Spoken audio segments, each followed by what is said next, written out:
Salut à toutes et à tous, c'est Cam, on se retrouve aujourd'hui pour une vidéo un petit peu spéciale. Je me suis posé la question récemment, j'ai acheté pas mal de mangas, j'en suis à plus de 1500 dans ma collection, mais j'en ai aussi vendu pas mal, et je me demandais à combien j'en étais de vendus en fait depuis le début de ma collection. Et donc je vous propose qu'on fasse ce décompte ensemble aujourd'hui, en énumérant tous les mangas que j'ai vendus. Le but c'est pas qu'on s'étale trop sur chaque manga, je vais vous dire vite fait pourquoi je l'ai vendu, mais ça va pas durer très longtemps. Mais ce qui m'intéresse aussi, c'est est-ce que vous revendez vos mangas quand ils vous plaisent plus, quand vous comptez peut-être pas les relire? Et si oui, quel manga vous avez vendu récemment et pourquoi? N'hésitez pas à mettre ça en commentaire, mais que je me tâte encore à vendre ou pas. En fin de vidéo, je parlerai aussi des mangas qui sont en sursis dans ma mangatech, c'est-à-dire les mangas que j'ai pas encore vendus, mais que je me tâte à revendre parce que peut-être le premier tome ou les tomes actuels me plaisent pas trop et que j'attends la suite pour me décider, ou peut-être que c'est des mangas dont j'ai déjà l'intégrale, mais que je ne compte pas relire. Et en général, quand il y a un manga que je ne veux pas relire, sauf si c'est un one shot ou sauf si c'est un manga par un auteur dont je veux faire le full set, bah je le revends. Cette intro est déjà beaucoup trop longue, on va commencer tout de suite, c'est parti. Alors vous verrez, il n'y a pas d'ordre spécial, j'ai fait ça par rapport à ceux qui me venaient en tête. Il y a un décompte qui va s'afficher quelque part dans la vidéo, et le but c'est de voir à combien on arrive à la fin. Et on commence par les One Piece Magazine.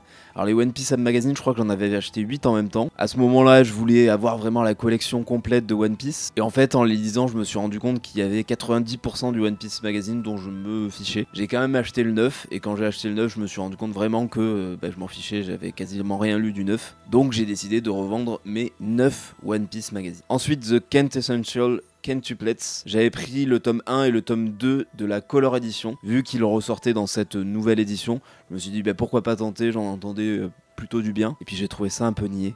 Je me suis un petit peu ennuyé, donc j'ai revendu. Satan 666, alors là j'avais pris 8 tomes. En fait j'avais profité de l'opération, où je crois les 3 premiers tomes étaient à 3€. Je me suis dit c'est le frère de Masashi Kishimoto, l'auteur de Naruto, donc ça doit être pas mal. J'ai trouvé ça un peu trop classique. Je trouvais que l'amitié entre les personnages se faisait beaucoup trop vite, et moi je m'attachais à personne. Donc même si j'avais acheté 8 tomes, je crois que j'en ai lu que 5 ou 6 sur les 8, et j'ai fini par revendre parce que j'avais pas envie de lire la suite. Les 2 tomes du roman Days, c'est simple, quand je l'ai acheté, je savais pas que c'était un roman, je pensais que c'était vraiment un manga. Donc je les avais commandés sur internet, je les ai reçus, j'ai ouvert, j'ai vu que c'était un roman, et moi j'aime pas les romans adaptés de manga. Donc je les ai gardés pas mal de temps dans ma mangatech, puis j'ai fini par les revendre, et j'ai bien fait puisqu'ils ont sorti la version manga, dessinée par Boichi, donc qui est One Piece épisode A, puisque c'est l'histoire d'Ace en 2 tomes. On a ensuite Sweet Home, qui est un webtoon par le même auteur que Bâtard. Bâtard j'avais beaucoup aimé, et je me suis dit je vais acheter une autre série de cet auteur, puisque j'avais beaucoup aimé, et j'ai trouvé ça un peu trop classique, un peu trop téléphoné, et ça m'a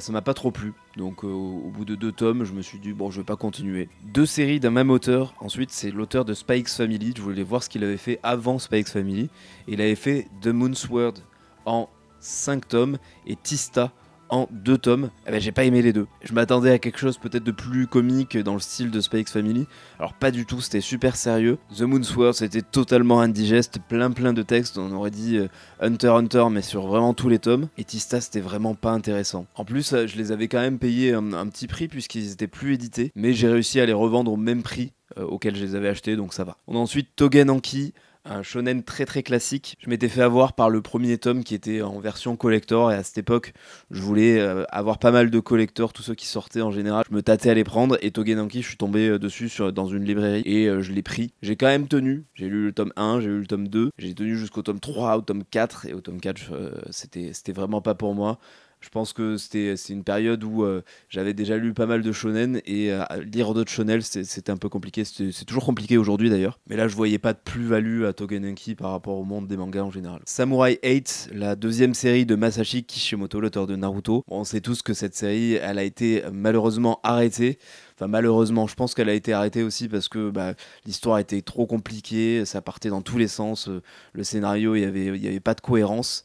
Et à la fin c'est encore moins cohérent puisque on rush tout en un tome, et donc la série est vraiment pas bonne. Mais j'avais quand même eu envie de tester, en plus il y avait un coffret avec les 5 tomes, et je me disais peut-être que tout le monde n'a pas aimé, mais que moi je vais aimer. Non, j'ai pas aimé non plus. Je l'ai gardé quand même pas mal de temps dans ma mangatech, puis à un moment je revendais plein de mangas de ma mangatech, je me suis dit Samurai 8, ça part. Une grosse série, Jujutsu Kaisen.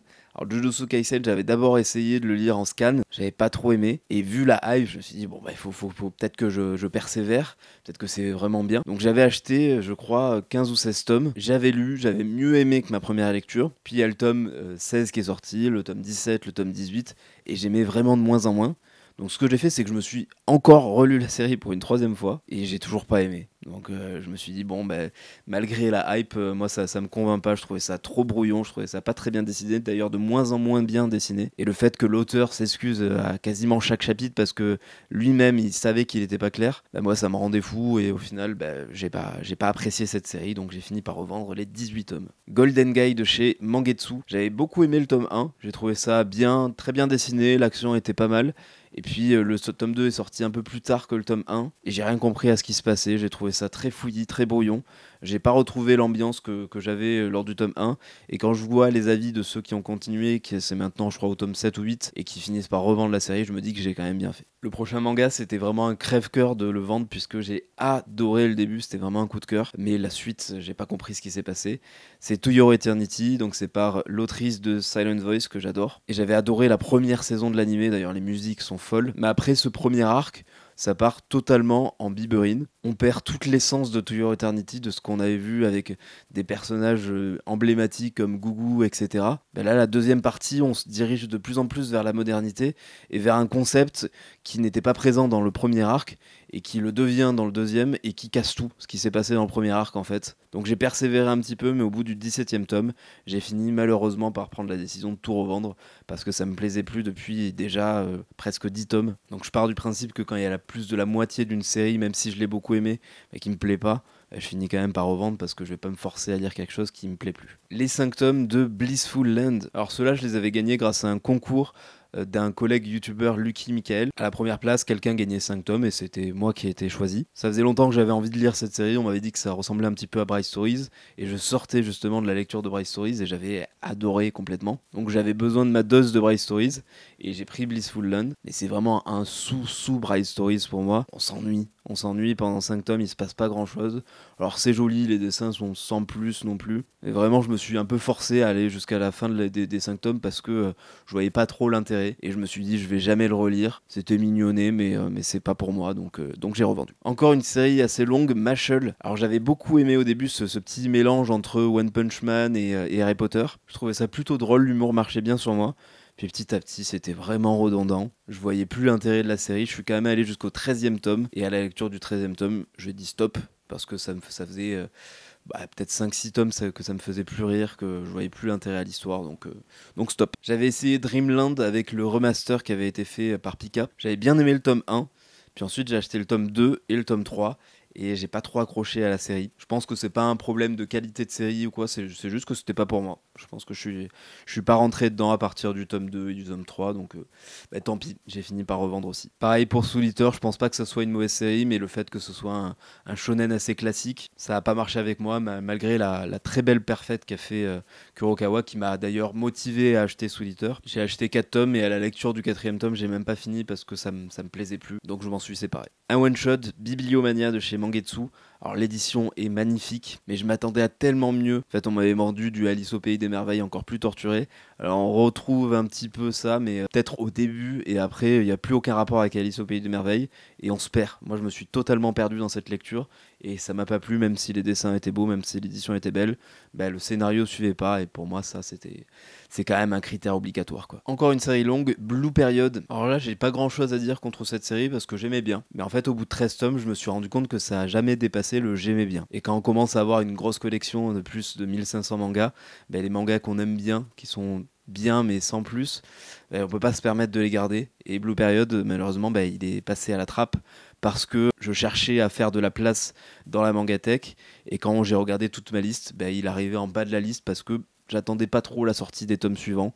À chaque fois, c'était tout en bas de ma pile à lire. Donc, je me suis séparé des 13 tomes de Blue Period. J'en ai parlé récemment sur la chaîne. La Dame de la Chambre Close. C'est par Minetaro Mochizuki, donc l'auteur de Tokyo Kaido. C'est un one-shot d'horreur, mais j'ai trouvé ça vraiment pas très bon, donc je l'ai lu et je l'ai revendu dans la foulée. Certainement la série la plus longue que j'ai revendue, et un peu en crève-cœur comme To Your Eternity, c'est Tokyo Revengers. J'aimais beaucoup le début jusqu'au tome 19 à peu près, et arrivé au tome 20, ça part dans un dernier arc qui ne sert à rien. Ça aurait vraiment dû s'arrêter au tome 20. Et j'ai trouvé cet arc vraiment mauvais au point de revendre la série alors que j'avais aimé les 19 autres tomes. Même si en regardant l'animé il y a pas longtemps, je me suis rendu compte que c'était devenu redondant bien avant le tome 19. Donc je regrette pas du tout d'avoir revendu, surtout que j'ai quand même lu jusqu'à la fin, jusqu'au tome 31.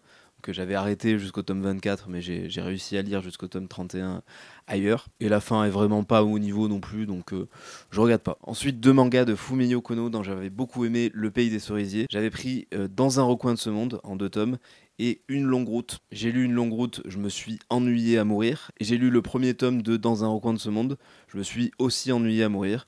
Donc j'ai même pas lu le 2e tome et j'ai revendu le tout un jour après les avoir achetés. Et quand j'ai vu les retours sur Le Fleuriste du coin de la rue qui a été réédité il y a pas longtemps, je me dis que quand même c'est une autrice qui a du mal à captiver, quoi. J'avais adoré Parasite, qui est d'ailleurs toujours dans ma mangatech et qui le restera pour toujours puisque c'est un de mes mangas préférés. Donc j'ai voulu tenter Parasite Reversi et c'était pas du même auteur et c'était pas du tout du même niveau. J'ai quand même tenu jusqu'au tome 7, mais j'ai fini par revendre parce que c'était... déjà, ça se lisait très très vite, alors ça, j'ai aucun souci avec ça. J'adore les mangas de Shoujo Chimi qui se lisent très très vite. Mais là, il n'y avait aucun scénario, il n'y avait rien. Ça apportait rien du tout. Et pareil, Néo Parasite, c'est un one-shot qui a été fait par plusieurs auteurs, dont Hiro Mashima, me semble-t-il, l'auteur de Fairy Tail. C'était un peu mieux que Parasite Reversi, mais c'était pas terrible non plus. Donc j'ai aussi revendu un peu plus tard que Parasite Reversi, mais j'ai fini par revendre aussi. Mardock Scramble, ça c'est chez Nueve Graphics. Donc ils avaient sorti le tome 1 dans l'édition XS, là, à 3,95€ ou quelque chose comme ça. Donc je m'étais laissé tenter, surtout que c'était par la même autrice que Silent Voice, mais c'était pas ouf. Je me suis dit, allez, j'attends le tome 2 pour me faire un avis.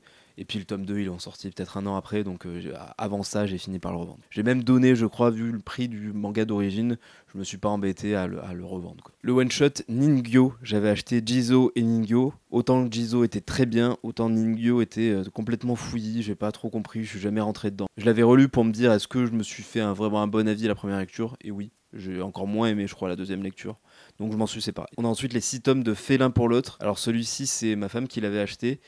Parce qu'elle aime les chats, moi aussi j'aime bien les chats, donc on l'avait acheté ensemble. Et je l'ai lu en premier, j'ai vraiment trouvé ça très niais, vraiment sans intérêt. Elle l'a lu ensuite, je crois qu'elle est même pas allée jusqu'au bout des 6 tomes. Et du coup on a fini par la revendre parce qu'on s'est dit on ne va jamais relire ça et c'est vraiment pas terrible. Une grosse série ensuite, je sais que ça plaît à beaucoup de monde, moi ça a pas trop marché sur moi, c'est Sakamoto Days. Alors j'avais bien aimé les 1, 2, 3 premiers tomes, mais ensuite je suis plus trop rentré dedans. Donc je suis allé jusqu'au tome 7 et je me rendais compte que j'attendais pas du tout la suite à chaque fois, que je repoussais le moment où j'allais lire le tome suivant. Donc j'ai préféré miser sur d'autres séries plutôt que celle-ci. Je les avais d'ailleurs fait gagner dans un concours que j'avais organisé sur Instagram. C'était mon tout premier concours. Tsugai, je les ai revendus récemment. J'avais pris le premier tome en collector et le 2e tome. Alors principalement parce que c'est une série de Hiromu Arakawa, l'autrice de Full Metal, qui est une de mes séries préférées. J'avais plutôt bien aimé le premier tome, beaucoup moins le 2e. Et je m'étais dit j'attends le 3e. Mais au final, j'ai fini par faire des choix, j'avais des ventes à faire et il est parti avec. Les 2 tomes de Banana Fish, alors ça c'est parce que ça avait gagné le tournoi édition Shoujo que j'avais organisé sur Instagram et sur YouTube. Et donc je m'étais engagé à les acheter. Donc j'avais pris le tome 1 puis ensuite le tome 2 et j'ai bien aimé, mais pas au point de continuer, surtout que c'est une grosse édition, c'est l'édition Perfect, ça prend de la place dans la mangatech. Et je me suis dit, est-ce que j'ai envie de dédier une place à Banana Fish? La réponse était non. Je m'en suis séparé. Les 5 tomes de Ranking of Kings. J'aimais bien au début cette ambiance avec Bojji, ce petit prince qui est très faible, qui arrive pas à se battre et qui doit devenir le roi de son pays. Il arrive même pas à s'exprimer, etc. Donc l'histoire de base me plaisait beaucoup, mais j'ai trouvé ça assez redondant en format manga. Alors peut-être qu'en animé c'est mieux, mais au bout du 5e tome ça me plaisait plus trop, donc j'ai fini par le revendre. Une intégrale en 4 tomes, Terrarium. Alors j'ai été complètement subjugué par les couvertures, c'est pour ça que j'ai acheté le manga. Je m'attendais en fait à retrouver cette atmosphère dans le manga, mais je trouve que ok, certaines planches sont belles, le manga en lui-même est pas fou, et surtout on s'ennuie un petit peu à la lecture, donc je me suis dit je vais jamais le relire, et j'en attendais tellement mieux que c'était tout de même une déception. Une déception aussi, Joyeux Démon, par le même auteur que Mazarian. C'est un recueil d'histoires courtes, et j'ai pas du tout accroché. Pareil pour un autre one-shot, Miroir, par les auteurs de The Promised Neverland. J'ai préféré à Joyeux Démon quand même, mais c'était sur le thème de Chanel, je crois que c'était une collaboration avec Chanel, et c'est vraiment pas le genre de manga qui m'intéresse. L'édition était très jolie, mais le manga lui-même, je savais que j'allais jamais le relire, donc c'est parti il y a pas très longtemps avec un autre lot de manga. À un moment, j'ai acheté aussi les tomes des films de One Piece, donc j'ai acheté les 2 tomes de One Piece Gold et les 2 tomes de One Piece Stampede, mais j'ai trouvé ça un peu sans intérêt. Autant j'aime bien collectionner les versions manga des films de Miyazaki, parce que j'adore les films, autant les films de One Piece ils sont quand même pas ouf, et je comprenais pas trop pourquoi je les gardais dans la mangatech, donc j'ai fini par m'en séparer aussi, donc ça fait 4 tomes en plus. Et pareil, j'ai fait un petit peu du tri aussi dans les guidebooks. J'ai vendu un guidebook de Jujutsu Kaisen quand j'ai vendu l'intégrale. J'ai vendu le guidebook de One Punch Man, il m'apportait rien de plus, je trouve. Et j'ai vendu un truc qui était une aberration, c'était les 3 tome très très fin de Demon Slayer sur l'animé, qui coûtait une fortune en plus. Et j'ai trouvé ça pas terrible non plus, donc j'ai fini par le revendre aussi. Et donc vous voyez le nombre qui s'affiche, ça fait un total de 190 tomes vendus depuis que j'ai ma Mangatech. D'où l'importance quand même de faire du tri de temps en temps, de se dire est-ce que je vais relire ce manga ou pas. Ça sert vraiment à rien de s'embarrasser avec des mangas qu'on relira pas, surtout quand on n'a pas la place. Et surtout que ça peut aussi permettre de faire une rentrée d'argent pour investir dans d'autres mangas qui nous plaisent plus. D'ailleurs on va passer maintenant à la liste des mangas qui sont en sursis pour moi. Alors ça veut pas dire du tout que je vais les revendre, ça veut dire que soit j'attends la suite pour voir si je les revends ou si je continue, soit des séries longues que je ne sais pas si je vais relire, donc je me tâte à savoir si je les garde dans la Mangatech pour la collection ou si je finis par les revendre. Donc dans la catégorie des mangas qui sont en sursis et dont j'attends la suite pour prendre une décision, il y a DRCL, donc Dracula de Shinichi Sakamoto. Je vous avais dit que j'avais pas trop accroché au premier tome et que j'attendais le 2 pour me décider. Je pense que si le 2 j'accroche toujours pas, je finirai par revendre la série. Il y a le Cri du Kujima chez le Lézard Noir. J'avais pas trop été sensible à l'humour de ce manga. Donc à voir avec le tome 2 si ça me plaît ou pas. Je pense qu'il y a des chances que ça puisse me plaire au tome 2, donc on verra. Il y a No Manga No Life dont j'ai parlé vraiment il y a pas longtemps de Minetaro Mochizuki. Alors ça, j'ai vraiment pas aimé le tome 1, je sais même pas si je vais prendre le tome 2 pour prendre une décision vu que les mangas sont assez chers. Donc je pense que celui-là, je vais le revendre. Et il y a Designs en 3 tomes, le 4e tome sort bientôt. En fait, je comprends rien à cette série depuis le début, j'aime beaucoup les dessins puisque c'est Daisuke Igarashi notamment, l'auteur des Enfants de la Mer, mais je comprends rien à ce qui se passe. Et c'est assez frustrant. Après, c'est une série en 5 tomes, j'ai quand même envie d'aller jusqu'à la fin, et peut-être que je les garderai aussi pour la collection parce que j'aime bien le travail visuel de cet auteur. On passe maintenant à la catégorie des longues séries que je me tâte à revendre parce que je sais pas si je vais les relire. On a tout d'abord Platinum End des auteurs de Death Note, donc 14 tomes. J'avais bien aimé, je sais que c'est très critiqué parce que c'est souvent comparé à Death Note, mais j'avais bien aimé, mais ça fait un moment que je me dis il faut que je les relise et j'ai du mal à trouver la motivation de les relire. Donc à voir. Je pense quand même que j'ai envie de les relire avant de me dire que je les vends, mais c'est une possibilité. On a les 37 tomes de Hunter x Hunter. Alors je sais que ça va faire un petit peu râler pas mal de personnes, mais autant j'aime beaucoup la série, j'aime beaucoup l'ambiance, je sais que c'est un manga classique, c'est assez mythique, mais autant le dernier arc, enfin même les 2 derniers arcs, je les trouve vraiment en dessous et j'ai vraiment pas accroché et je trouve ça super verbeux en manga et j'ai du mal à me dire je vais relire Hunter x Hunter alors que ça m'a pris déjà des plombes à lire les 37 tomes et je crois même que sur les derniers tomes je lisais pas toutes les pages tellement il y avait d'informations et tellement j'étais plus dedans, donc à voir, mais ça me ferait quand même un petit pincement au cœur de m'en séparer parce que j'aime beaucoup la première partie jusqu'aux fourmis, jusqu'à l'arc des fourmis de Hunter x Hunter, donc c'est dans la liste des sursis, mais je pense qu'il y a quand même peu de chances que je les revende prochainement. Et on a ensuite Solo Leveling. Alors globalement c'est un webtoon que j'aime beaucoup, mais le fait que ça soit un webtoon qui est assez long et surtout qui est disponible gratuitement en numérique, je me dis à quoi bon garder les 12 tomes qui à chaque fois que j'achète un tome c'est quand même assez cher et ça prend de la place. Donc là c'est vraiment pas pour l'appréciation de la série, même si le dernier tome m'a un peu déçu, mais c'est plus pour l'intérêt de les avoir en physique. Est-ce qu'il y a un vrai intérêt? Donc je sais pas encore, mais je vais peut-être prendre la décision cette année de m'en séparer. Donc pour cette liste des mangas en sourcil, on arrive quand même à un total de 69 tomes. Et c'est la fin de cette vidéo. J'espère que cette vidéo un petit peu spéciale vous aura plu, vous aura peut-être donné des idées aussi pour revendre certains mangas de votre Mangatech. N'hésitez pas à me le dire en commentaire si c'est le cas. N'hésitez pas à vous abonner à la chaîne, à mettre un petit like. Nous, on se retrouve très vite pour d'autres vidéos. En attendant, prenez soin de vous. À la prochaine. Ciao.